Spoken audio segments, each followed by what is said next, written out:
Close your eyes for a moment and imagine the land of eastern Java. The air is warm. The soil beneath your feet feels dry and red, and the sound of crickets rises as the afternoon sun begins to soften. Before you stands a gate of weathered red brick, tall and proud, though chipped with age. Its arch still frames the sky. Its walls still hum with echoes of voices that passed through centuries ago. This place is called Trowulan. Today, it feels like a quiet countryside, with farmers tending rice fields, with motorbikes humming past on narrow roads. But 700 years ago, it was the heart of something much larger, the center of the Majapahit Empire, the last great Hindu-Buddhist empire of Java. The name itself carries a story. Maja was the fruit of a tree. Pahit means bitter. And legend says that when Raden Wijaya, the founder of the kingdom, and his men first settled here, they tasted the fruit and found it unbearably bitter. From that bitterness came the name, Majapahit. Yet, despite the taste of that fruit, the empire that grew here was far from bitter. It was vast, wealthy, vibrant. For the people of Java, Majapahit was a star that shone at the end of an age of temples and rituals, of rice fields and sea trade, of kings and ministers who dreamed not just of ruling their island, but of tying together the many islands of the archipelago into one great realm. Imagine walking through Trowulan in those days. Wide avenues lined with brick walls, wooden palaces with tiled roofs, their beams carved with floral patterns. The smell of burning incense drifting from shrines, the chatter of markets where betel nuts and coconuts, cloth and spices were sold. Gamelan music echoing in courtyards at dusk. Children chasing each other barefoot along packed earth lanes. And in the grand hall of the palace, fires flickering from oil lamps. Ministers seated cross-legged on mats of woven rattan. A king listening to the voices of his court, while poets sat quietly in the corner, writing down what they saw on long strips of palm leaves, recording a world they believed would last forever. Centuries later, the wooden halls would vanish, the palaces crumble, the walls collapse into ruins covered by earth and grass. Yet the memory remained, not just in stone, but in language, in chronicles, in the pride of the people. And when you stand before the red brick gates of Trowulan today, in the quiet of the Javanese countryside, you can almost hear it still. The breath of an empire, the whisper of Majapahit. At the end of the 13th century, Java was a land of fire and smoke. Old dynasties had risen and fallen, and the people were weary of endless wars. The once mighty Singhasari kingdom collapsed under Mongol attack and internal strife. Villages were burned, kings dethroned, the island shaken by battles for power. Amid this turmoil, one figure emerged, a prince named Raden Wijaya. He was not the strongest warrior, nor the richest noble, but he had a gift that mattered more, the ability to adapt, to survive, and to turn enemies into allies when the moment was right. When the Mongols came to punish Java, Raden Wijaya cleverly welcomed them, gained their trust, and then, with local support, turned against them, driving the great empire's forces back to the sea. From that daring maneuver, a new story began. Raden Wijaya chose Trowulan as the place to build his capital. At first, it was nothing more than jungle and riverbank, a land of tangled roots and hidden streams. But slowly, with the labor of villagers and craftsmen, it became something greater. Trees were felled, canals dug, brick kilns built to fire the red blocks that would one day form temples and gateways. Men and women carried baskets of soil on their shoulders, their sweat soaking the earth as foundations were laid. Picture the sounds of those early days, the thud of wooden mallets shaping beams, the crackle of brick ovens glowing in the night, the chanting of workers as they raised walls under the hot sun. These were not faceless laborers. They were farmers, potters, carpenters, ordinary people who, perhaps without fully knowing it, were laying the foundation of an empire. From the Brantus River, boats carried timber, rice, and stone to the new capital. The river itself became a lifeline, binding villages to the palace and the palace to the wider land. Slowly, what was once a remote clearing grew into a thriving seat of power, and with it grew a new identity, a kingdom not only to rule, but to endure. By 1293, the Majapahit kingdom was born. Its early years were fragile, like a sapling swaying in the wind, but the soil was rich and the roots held strong. In the ashes of old kingdoms, a new seed had been planted, a seed that would grow into the last great empire of Java. In every great story, there comes a figure larger than life, and for Majapahit, that figure was Gajah Mada. His name meant Elephant Mada, perhaps a reflection of his strength, his endurance, his sheer presence. He was not born into royalty, but rose through talent, discipline, and a fierce loyalty to the throne. The chronicles tell us that he first made his mark as a soldier, putting down rebellions, defending the court, showing both courage and cunning. Step by step, he climbed the ranks until he became Mahapati, the prime minister, the right hand of the king. Yet it was not his title that made him legendary. It was his words. One day, in the royal court, with ministers gathered and the young King Hayam Wuruk on the throne, Gajah Mada stood and made a vow. It would be remembered for centuries as the Sumpah Palapa, the Oath of Palapa. He declared that he would not taste spice, would not live in luxury, would not rest, until the entire archipelago was united under Majapahit. Think about those words for a moment. This was not a boast shouted on the battlefield. It was a promise spoken in a hall of power. Spices in Java were symbols of wealth, of pleasure, of comfort. By denying himself until his mission was complete, Gajah Mada turned his own life into a banner of determination. The oath stirred imaginations. It lit a fire in the court and set Majapahit on a new course. Fleets were built, alliances formed, armies readied. One by one, territories across the archipelago were drawn into Majapahit's orbit. Some joined through marriage, a princess given, a bond sealed. Some through tribute, ships laden with gifts of gold, camphor, and pepper. Others through conquest, the sails of Javanese warships appearing suddenly on their horizon. Picture it. Ships with tall sterns and square sails, crews rowing in rhythm to the beat of drums, banners flying against the salt wind. Behind them came traders carrying woven cloth, ceramics, and iron tools. Ahead of them came envoys bearing letters and seals. It was a mixture of diplomacy, commerce, and force. A soft net, yet a strong one. Gajah Mada's oath became the spirit of Majapahit's expansion. It was not just about land or wealth. It was about vision.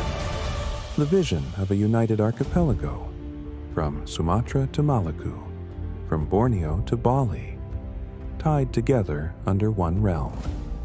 And though history would prove that unity fragile, for a time, under Gajah Mada's hand, it seemed within reach. Not every story of Majapahit is about kings and battles. For most people, life flowed in the rhythm of rice, water, and ritual. Picture a farmer at dawn, standing ankle-deep in the flooded paddy fields, mist still clinging to the riverbank. A buffalo plods slowly through the mud, pulling a wooden plow. Birds swoop low, searching for worms in the wet soil. The farmer bends, planting seedling after seedling, row after row. This was the heartbeat of Majapahit, rice cultivation on a massive scale, feeding the palace, the armies, and the markets of Java. When the sun climbed higher, the villages came alive. Women walked to market with baskets balanced on their heads, filled with betel leaves, coconuts, chili peppers, and small fish caught in woven traps. Men traded bundles of bamboo, pots of palm sugar, or fresh woven mats. Children ran between the stalls, giggling, tugging at the cloth of their mothers. The air was thick with smells, roasting peanuts, drying fish, and, most precious of all, the aroma of spices. Cloves, nutmeg, and pepper. These were not just flavorings, they were treasures. In the markets of Java, they might seem every day, but beyond the seas, they were rarities worth their weight in gold.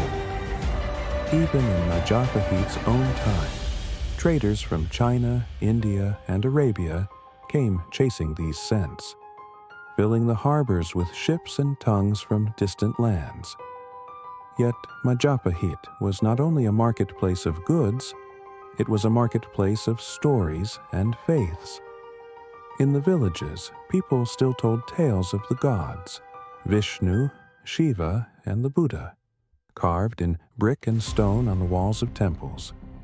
Priests lit incense sticks, smoke curling upward like prayers carried into the sky. Families brought offerings of rice cakes, fruit, and flowers, laying them gently before shrines. Festivals were moments when ordinary life blossomed into splendor. Villagers dressed in bright cloth, gamelan musicians struck their bronze keys, dancers swirled with flowing scarves, and wayang shadow puppet masters told the epic tales of the Ramayana and Mahabharata through flickering lamplight.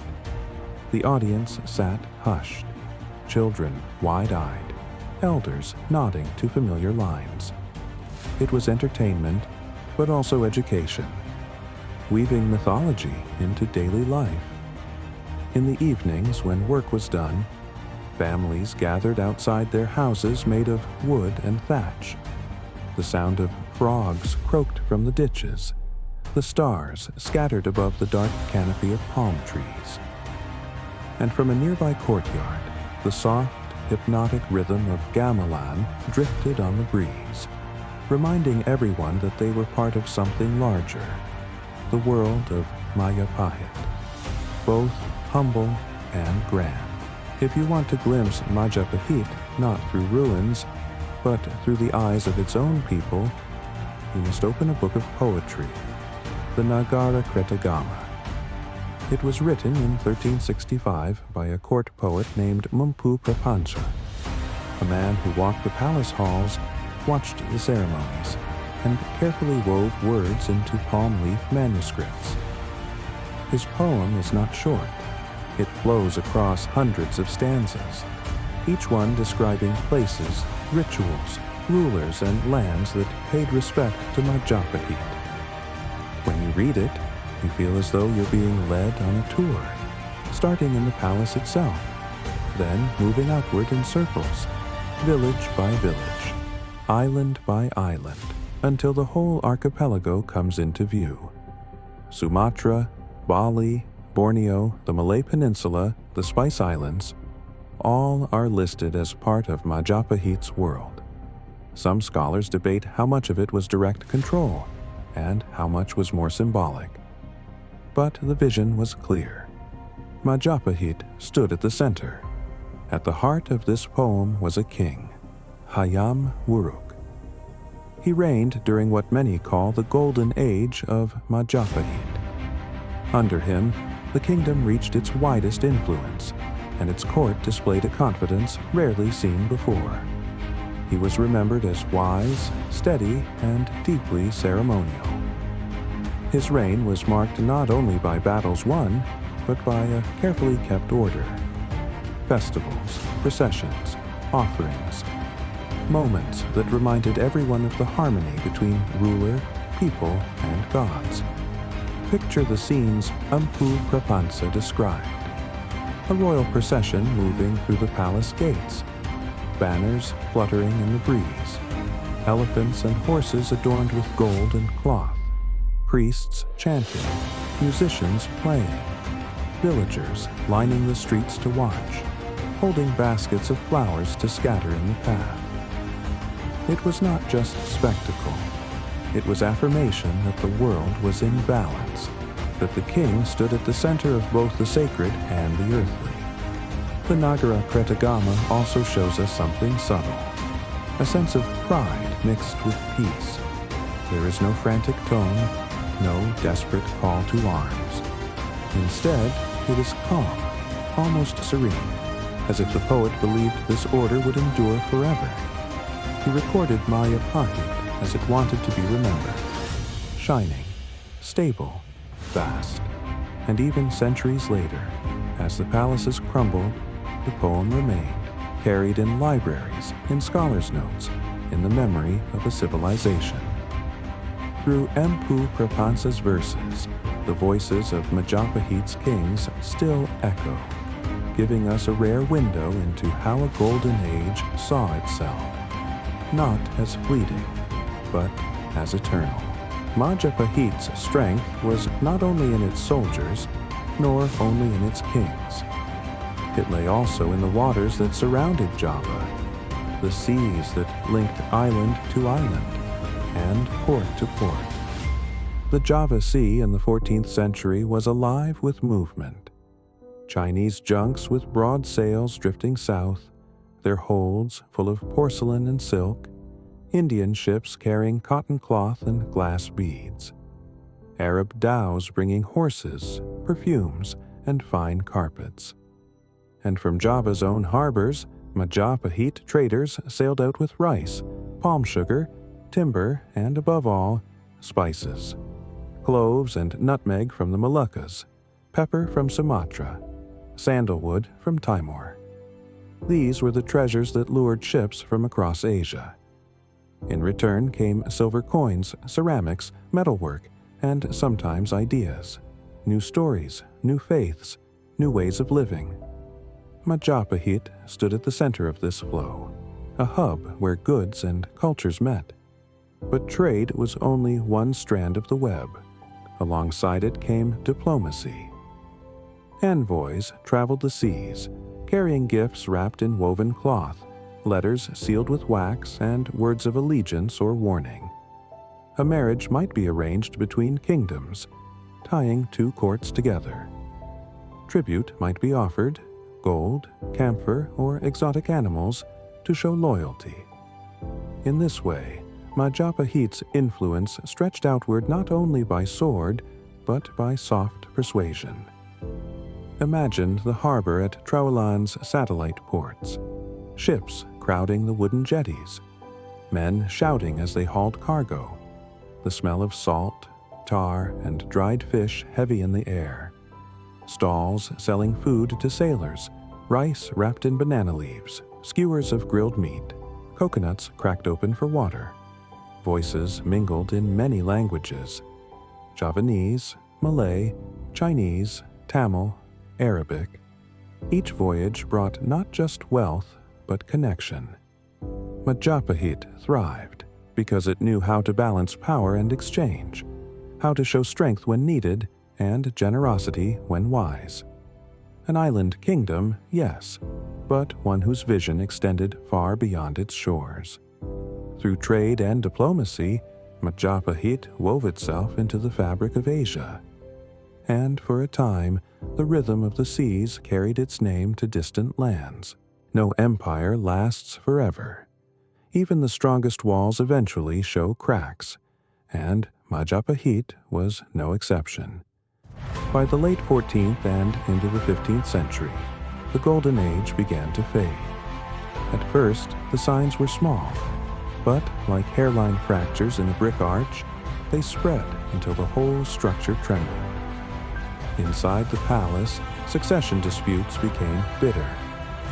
Kings died, heirs were contested, and rival princes raised their own banners. Ministers and generals who had once been bound by loyalty began to shift their allegiance depending on which faction promised them power. What had been a united court slowly turned into a field of intrigue and distrust. Beyond Java, new powers were stirring. To the west, the port of Malacca rose swiftly. Founded in the early 1400s, it became a thriving hub of trade, guided by its sultans and strengthened by the spread of Islam. Muslim merchants from across the Indian Ocean found in Malacca both protection and familiarity, a place where their faith was honored and their trade secured. Slowly, many traders shifted their routes from Majapahit's harbors to Malacca's safer waters. Back home, Majapahit faced its own strains. The empire had grown vast, but with size came difficulty. Provinces once loyal grew restless. Some stopped sending tribute, others broke away entirely. Rebellions flickered like brush fires across the islands. Each one might seem small, but together they drained the strength of the court. And then there were the challenges no king could control. Floods that ruined the rice harvest, droughts that left canals dry, disease that weakened both soldiers and farmers. In times of plenty, Majapahit had been able to display generosity and strength. But in times of scarcity, its authority was tested, and too often found wanting. Imagine the palaces of Trowulan in these years. Once filled with processions and music, now quieter. The gamelan still played, but less often. The festivals still came, but smaller, less splendid. The brick temples still stood, proud and red against the sky, but their courtyards echoed with fewer voices. Majapahit did not collapse in a single moment. It eroded slowly, like the banks of a river eaten away year after year. Each quarrel, each rebellion, each shift in trade. A little more of the foundation slipped. The great empire of Java, the one that had once seemed eternal, was beginning to crumble, even as cracks spread through the empire. Majapahit did not vanish in an instant. Great powers rarely do. Instead, it lingered, like the fading glow of embers in a dying fire. For decades after its peak, the kings of Majapahit still sat on the throne at Trowulan. They still held court, still performed ceremonies, still sent envoys across the seas. On the surface, the empire seemed alive. But the strength that once pulsed beneath the surface had grown thin. In some chronicles, we hear of ministers who tried to hold the kingdom together, loyal servants who refused to abandon the vision of unity. They organized rituals, commanded armies, and spoke the old words of power. Poets, too, kept writing, verses that praised kings who no longer held the sway their ancestors had. Yet words can only go so far when fields lie empty and harbors grow quiet. Trade, which had once been the lifeblood of Majapahit, began to slow. Ships that once flocked to its harbors now preferred Malacca or other rising ports along the Malay Peninsula. The flow of spices, that golden river of wealth, shifted course. Without it, Majapahit's markets thinned, its coffers emptied, and its merchants looked elsewhere. Still, life in the capital went on.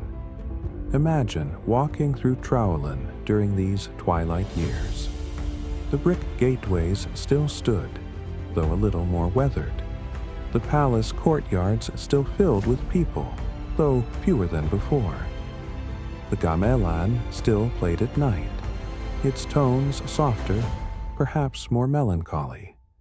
In the villages, farmers still bent over their rice paddies. Women still carried baskets to market. Children still laughed and ran barefoot in the dust. To many ordinary people, the empire's decline may have felt distant, a slow change rather than a sudden fall. But beyond the horizon, new forces pressed closer each year. Islamic sultanates grew stronger, their rulers attracting traders and scholars alike. In Java itself, small kingdoms emerged, eager to claim their own independence from Majapahit's fading grasp. It must have been a strange feeling to live in an empire that still called itself great, even as the world shifted beneath its feet. To walk through grand halls knowing the walls would one day be silent. The last glimmers of majesty still shone, but like the sunset, their light was brief. And as the shadows lengthened, the empire that had once ruled the seas slipped quietly toward its end. And so, the Majapahit Empire faded, not with a single fall, but with a long, quiet decline. By the early 16th century, its power was only a memory. New kingdoms had risen, new faiths had spread, and the world had turned toward different centers of trade. The grand palaces of Trowulan slipped into ruin, their wood eaten by time, their brick walls crumbling back into the earth. But Majapahit never truly disappeared. Its legacy lived on, in stories, in poems, in traditions passed from mouth to mouth, from village to village. The Nagarakretagama still sang of its golden age. The oath of Gajah Mada was still remembered as a symbol of unity and determination. In villages across Java, red brick temples and gates remained, silent but enduring witnesses to a vanished empire. Later generations looked back on Majapahit not only as history, but as inspiration. When Indonesia was born as a modern nation, leaders spoke of Majapahit as proof that the islands could be united, that diversity could be woven into strength. The phrase Bhinneka Tunggal Ika, unity in diversity, came from the very era of Majapahit, written in a 14th century poem. It became the national motto of Indonesia, a living echo of the empire's dream. Even today, if you walk through Trowulan, you can see pieces of that past. Red brick gateways standing under the Javanese sun, fragments of palace floors hidden beneath the soil, small museums displaying ceramics, statues, and inscriptions. Farmers still plant rice in the fields where kings once rode.